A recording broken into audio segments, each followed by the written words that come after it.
How much do you really need for the down payment on a house? That depends.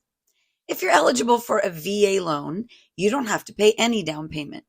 The VA does charge a funding fee ranging from 1.25 to a little over 3% of the loan amount, but you can fold that into the loan if you want.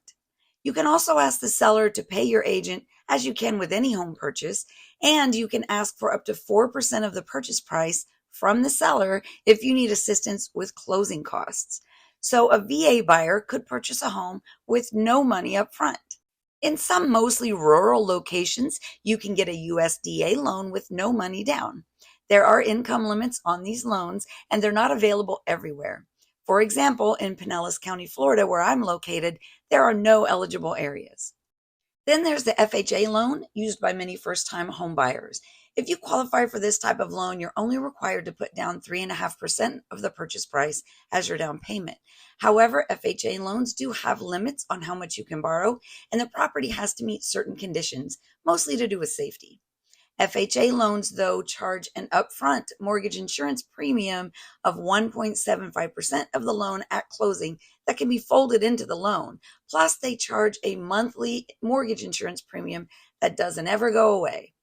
You can ask the seller to pay up to 6% of the purchase price towards your closing costs, however, to help offset this.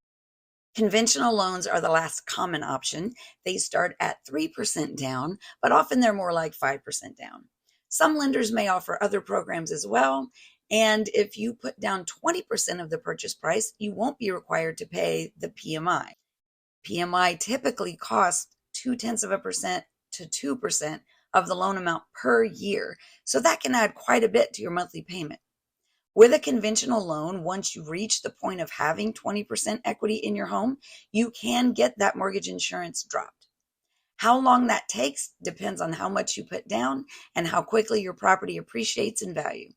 With conventional loans, you can ask the seller to contribute up to 3% of the purchase price towards your closing costs as well. If you're planning to purchase a more expensive home, over $766,550 with a loan, you'll need a jumbo loan.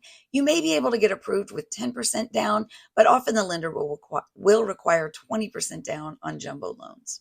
So you see, it depends. Down payments can range from zero for some up to 20% or as much as you want to put down. If you don't have enough to cover the down payment and closing costs, your agent can try to negotiate for the seller to pay some, and you can try to use down payment assistance programs available in your area. Check out my other videos on those programs.